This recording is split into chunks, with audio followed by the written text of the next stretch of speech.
depois de Jack, o Estripador, e antes do filho de Sam, só há outro nome que os iguala em terror: o mortal, fugidio e misterioso Zodíaco.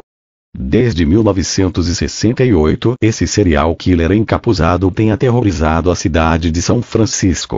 A área com uma série de assassinatos brutais.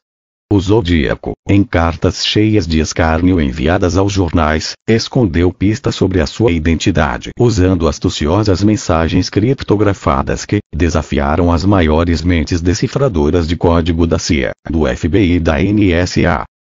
Eu era o cartunista de política do maior jornal do norte da Califórnia, o São Francisco Chronicle, de forma que estava lá desde o começo, quando cada uma dessas cartas criptografadas, cada mensagem codificada, cada farrapo de roupa ensanguentada das vítimas chegou à redação. De início fiquei apenas fascinado pela qualidade puramente visual dos símbolos do Zodíaco.